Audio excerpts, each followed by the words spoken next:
Okay, Sport Lens are here today with Jake Livermore, Watford star, former England player. Well, maybe I don't want to say former England player because I don't know if you've ever technically retired, but former Tottenham man, Hull, West Brom. You've seen a lot, you've been around a lot. How do you feel Watford's chances are this season of getting in the playoffs, or maybe even as automatic promotion a possibility still? Do you know, I feel like we've turned a corner as I think that England one may have sailed now, by the way. But yeah, I think got a few caps though. Still, Southgate was the one who gave you 6 caps, wasn't he? Yeah, do you know what? I really enjoyed my experience with the England squad, and I think it helped my development now. Even now, how I've continued playing at where I am at this age, I think a lot of that is due to just being around that sort of circle of players and you know, being around the ability of the manager and learning from him as well. I think I had a really good camp with him, and it's great to see the England team do well, by the way. Yeah, I was going to come on to Southgate maybe a bit later, but it seems you mentioned him now there. How do you think about England's chances next year? Do you think Southgate has kind of changed from the pragmatic approach that he had in the last 2 tournaments? Do you think he'll be a bit more kind of fluid and attacking in his style that he wants England to play?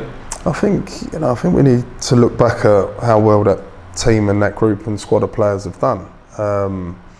You know, we've reached in 2 major tournaments. We've been right up there to the very end, and I think it's been the style of play in which we play. I think we wear teams down, and teams do come and make it difficult for England.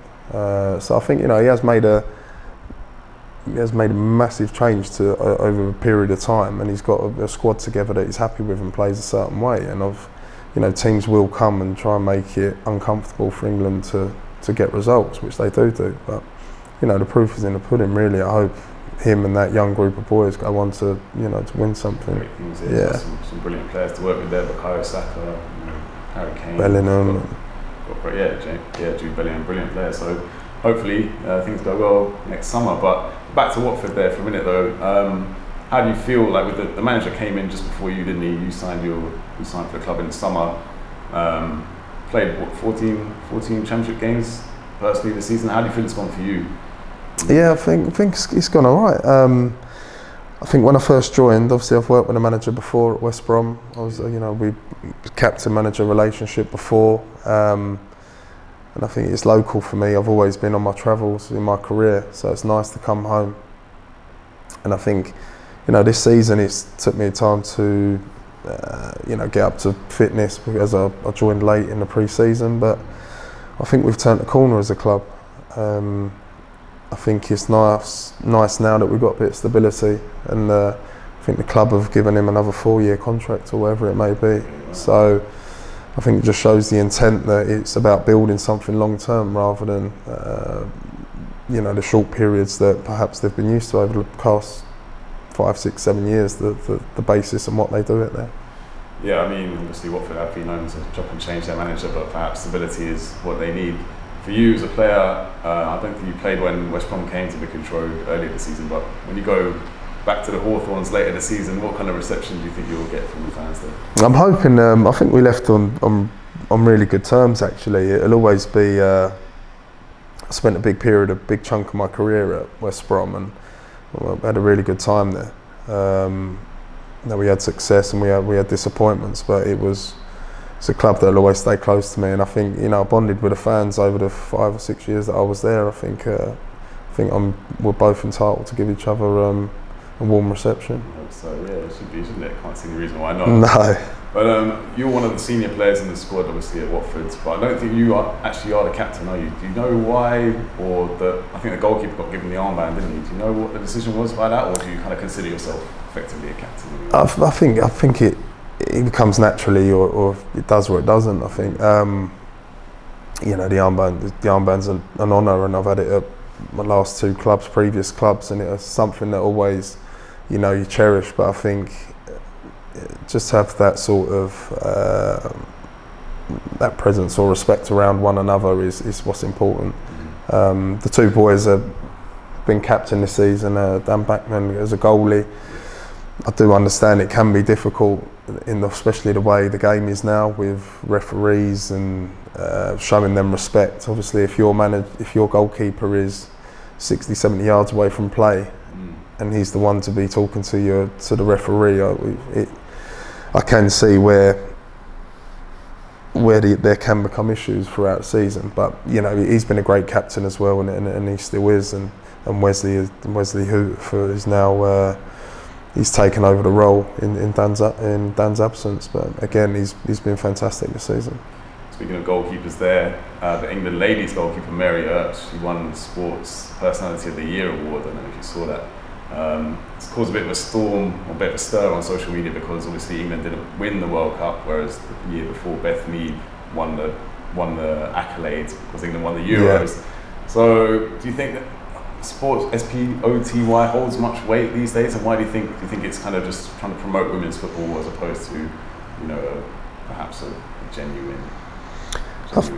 I mean, I think it's great promoting women's football, of course, and it's going to be one that's, if it organically grows the way hopefully it is, there's always going to be criticism of people when they do or don't win certain accolades and what for. So I think it's a tough one. It's always going to be one that's, you can never win really, can you? If you win it originally, it's because it's perhaps something new, and now it's something that, like you say, has grown into normality. So yeah, who's to say it's right or wrong? It is. You see women's football now, like Arsenal selling out the Emirates Stadium for North London derby, something you never thought you'd see sort of 5-6 years ago. So the game's grown at an exponential rate. But then you have got people like Joey Barton trying to kind of take shots at female pundits, saying they're not, they haven't got perhaps the knowledge of the game to talk about men's professional football. How do you respond to that? Again, that's a difficult one. I haven't overly followed this, but everyone's into football is for everyone, and I think that's what we need to remember is for everyone across all balls. And it is, everyone's going to have their own opinion, and that's what makes football so special. Even going back to coming away from that, but the VAR, like the human error side of football, was what everyone used to love and talk about. My upbringing of football was being in the pub, and the referee played a part in these massive decisions. He was all part of it. You'd look at the team sheet, but you'd also look at the ref, and that was always. And I think it's no different. We've got massive respect for women throughout football and throughout life, but everyone's going to have their own views, and women's football is growing massively. So who's to say they don't? It's a bit. Their view's not valid, of course. Someone like Joe Barton, maybe the fact that he's failed as a manager, now he's trying to get his own sort of way of finding a route of getting attention back towards him, perhaps is to do with that. But perhaps I'm not going to put words in your mouth, but he is a bit of a divisive character, and football should be inclusive. So well, we've had battles with Joey over the years, on and off, on the field, and we've always enjoyed him. He's always been a straight gentleman with myself, and I'm sure I haven't followed it in the ins and outs of it, but I'm sure I'm sure he'll have his views on it. I'm sure. I think he's trying to get people on his podcast there you go. To get on his podcast to generate more traction for him, personally. So, but anyway, we'll move on from there. But yeah, we spoke briefly about Ollie Watkins. He was, sadly being abused by a Brentford player, a club they used to play for, and he scored for Aston Villa against Brentford and celebrated in front of the fans. Kind of fair enough, if you get it, give it back. But do you think the issue of fans abusing players is something that's getting worse? Because I know you've suffered as well in the past, and it doesn't seem that the FA and the Premier League actually doing enough to stamp it out. So. Yeah, that again, it's another tough issue in football. I think there's a fine line between banter and fans being entitled to their opinion and their chants and their shouts, and it can quickly cross over, can't it? And social media is also going to be a massive. It's always going to be something that you can open an account and still, create abuse, close the account. It's so difficult now to keep in touch and try and, pinpoint where the abuse is actually coming from. It's a shame because he's had some great years there, didn't he? And they done well for one another. Brentford and Ollie Watkins, they looked after one another in football, and it seems a shame that, for whatever reason, an individual given abuse, it tarnishes his relationship, I'm guessing, you know, with Brentford in general, their fans, yeah, and sadly that doesn't need to happen through one, dare we say it, you know, stupidity, chant of stupidity, or was it, you know, was it a fine line between, you know, what it was? I think when he brings, like, when make it personal, I think he was talking about his, like, family and stuff like that, so I think that's where it's gone beyond the line. Because we've seen, was it Eric Dyer go up in the stands before? I remember after a Spurs game, he actually went into the stands to confront someone, and that's obviously taking it too far. But you can understand, like, when people are taking it to those levels, there's going to be a reaction. So. I wasn't aware it was personal with Ollie Watkins. I only see it today at training. It was the first time it actually flashed up on my thing. But when it comes to personal things, there's you know, the players are players, but they're humans at the end of the day.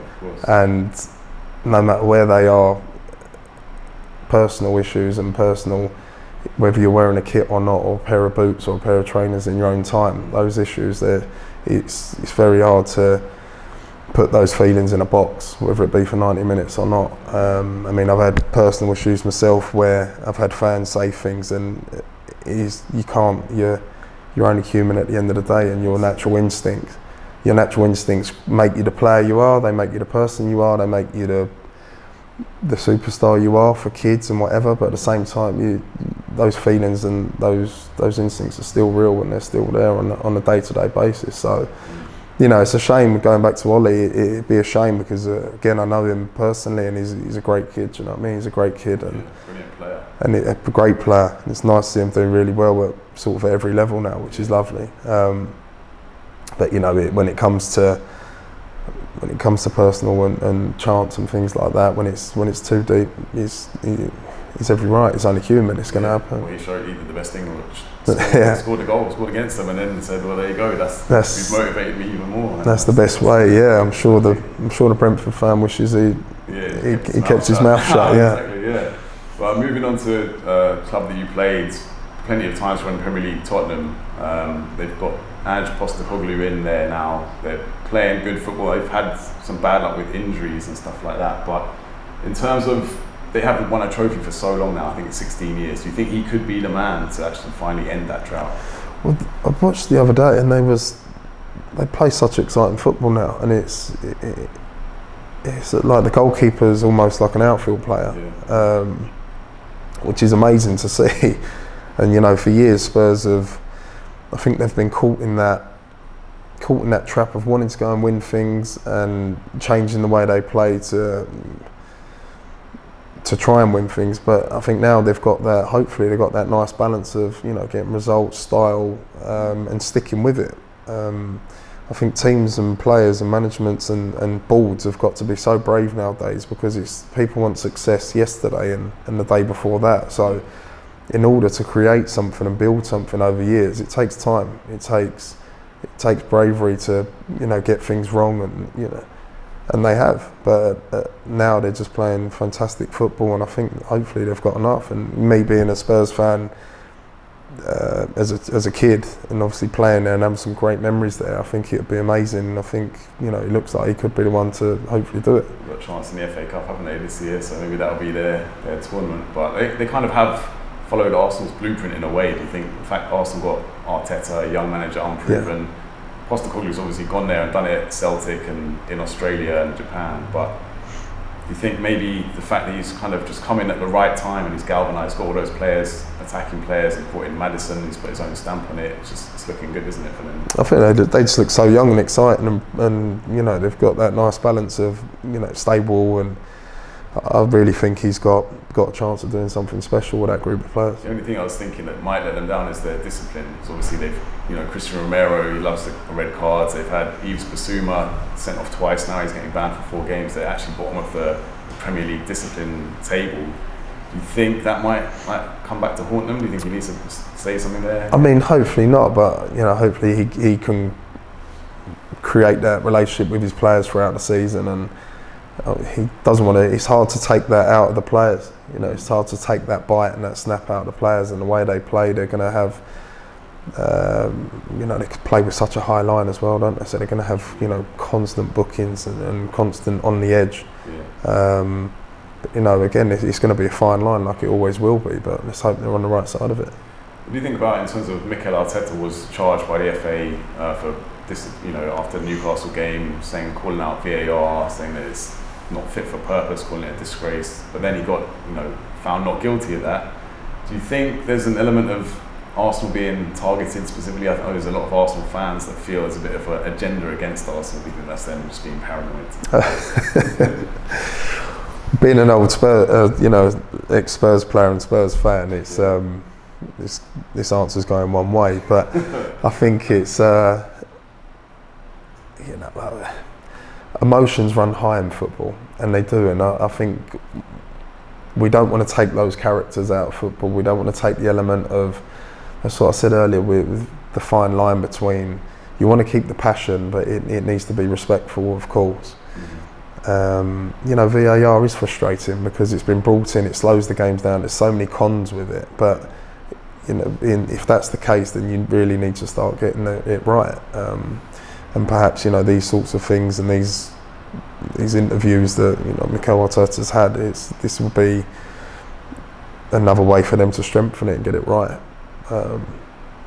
Because it slows the game down. It has so many negatives to it that the positives really need to start outweighing it. Fans in the stadium as well who can't see what's happening. Just there's a big screen that says VAR decision pending, but they can't, you know actually as much as the person that's watching on TV can see, you know, the replays at least. But it is frustrating. In terms of Howard Webb coming in and taking over the PGMOL, do you think it's a strange one, isn't it? Because the bar for dissent seems to have gone up so high now. We saw 2 yellows in 30 seconds for Diego Dalot last week.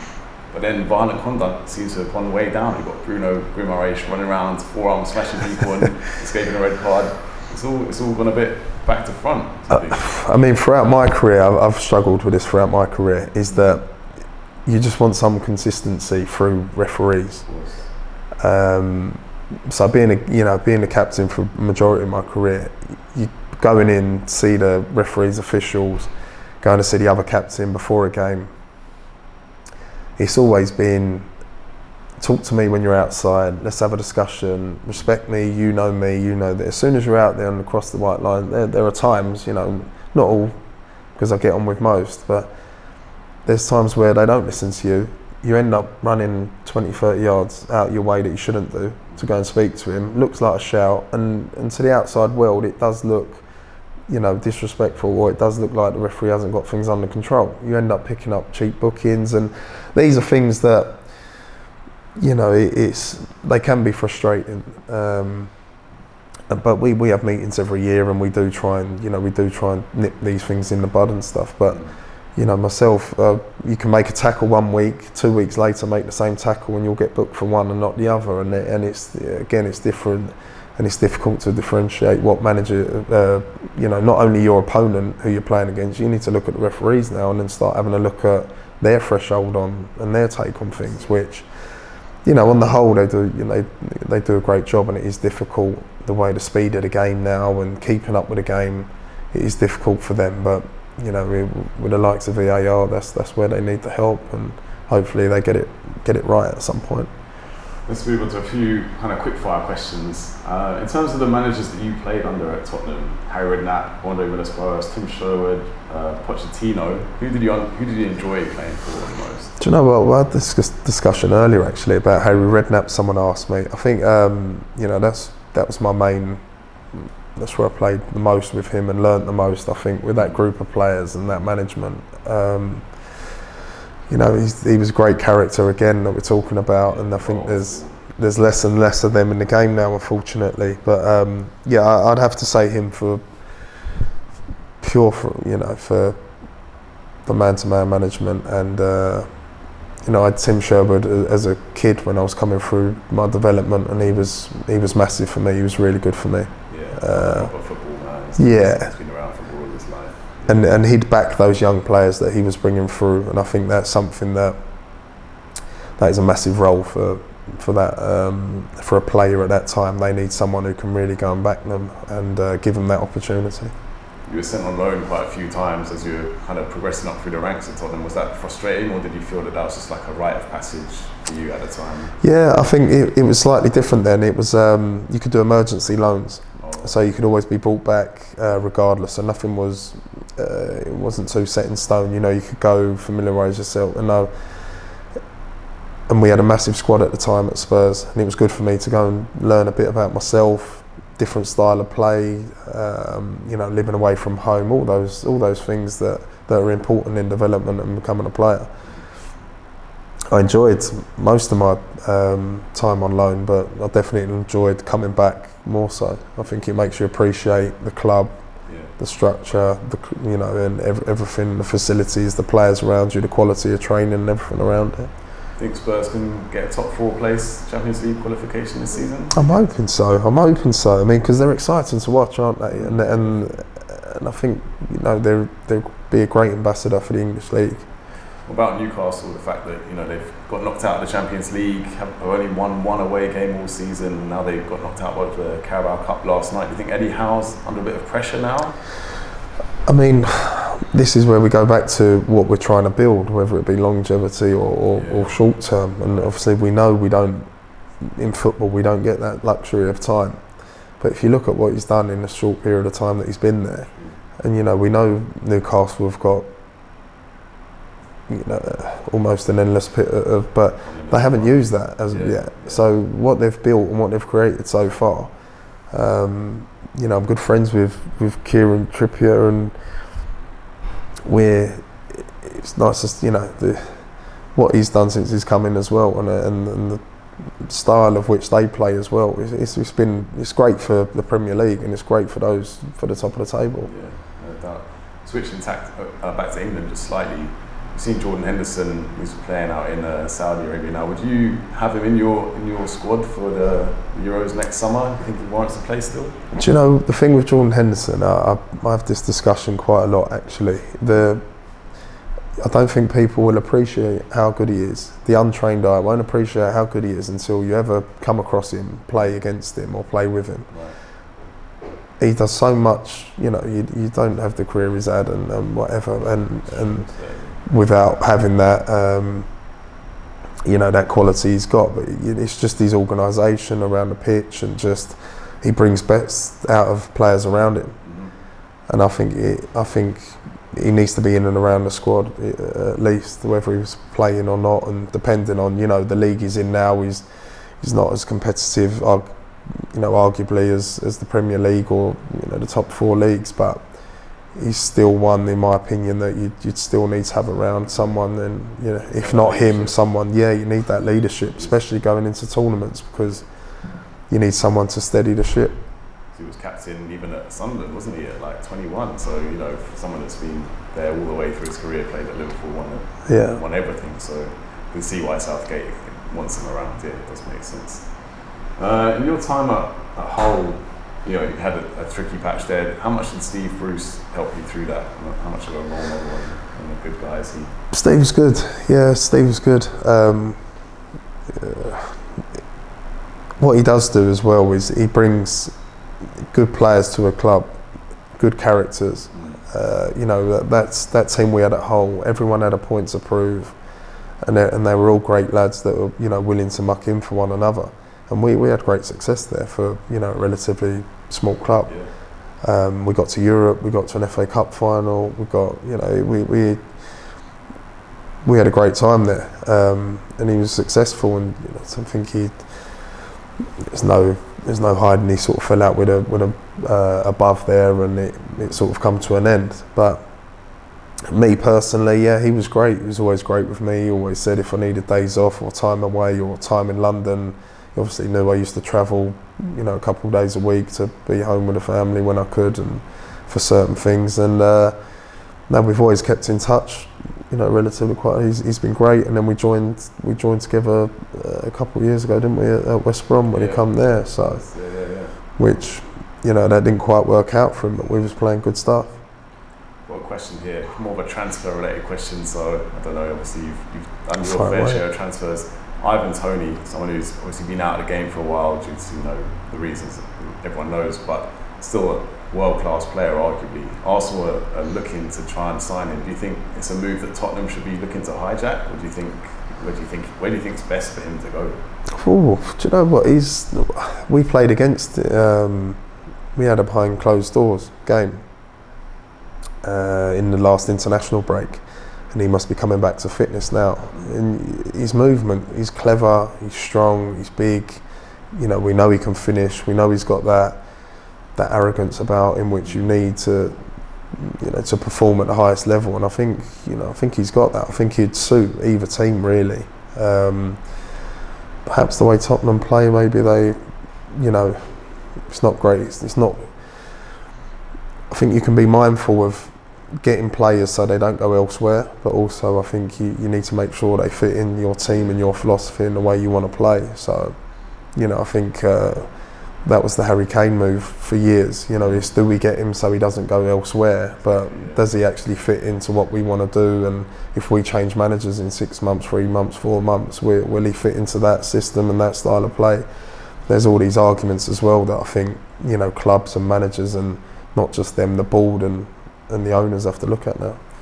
Another kind of on a similar tack, you mentioned Eric Dyer earlier. He hasn't played for Spurs since Ange Postecoglou came in. Do you think he needs to be looking abroad? I think he's been linked with moves to Turkey, Fenerbahce. Do you think that would make sense for him at this stage of his career? His stage of his career, I mean, I think he just needs to play games now, doesn't it? Because I know what it's like. You can easily be forgotten about if you're not playing week in, week out somewhere. And it might, you know, he's a great player and he's versatile as well. We can play at the back, midfield, you know, as a 6, as an 8, and he's a great lad as well to have around. I think it's a shame not to have him playing. He needs to be playing football somewhere. I think somewhere like Turkey may, you know, they can cover his wages. It is somewhere like that, you know, it ticks a lot of boxes, Turkey, and it also great place to live as well by all accounts, and it's competitive football, and you think there's a lot more players sort of looking at that now. One more maybe final question, but someone that I presume you played with during your career, Dele Alli. I mean, he's obviously been through the mill professionally.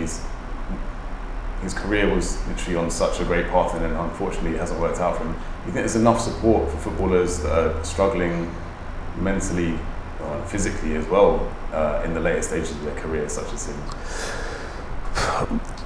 This is everyone's first rodeo in terms of becoming a player, becoming a footballer, whether it be for parents, the player themselves. Yeah. Obviously they have agents around them, and I know he has his brother, you know, around him who's obviously got his best interests, but it is difficult if the players if not aware of what support's around them, the bodies that are there to support them. So if they don't know, it is difficult. I think it's a stigma still that players need to shake off, and men need to shake off. You know, people in general need to shake off. But in terms of football now, there is help there, but it's identifying that you need that help yourself, or whether someone can, you know, intervene before it gets to the stage that it's got to. No doubt, yeah. It's obviously overcoming that hurdle initially, like finding the bravery to make that step, I suppose. But like you say, the information isn't always immediately visible. So yeah, it's difficult because there's so many different ways around it, and players do put on a face. They have to put on a face. You know, a bit like we touched on earlier. Players almost have to be inhumane for 90 minutes because, you know, chance or this or it's, you're in a zone of, and it's very hard to put on so many different faces.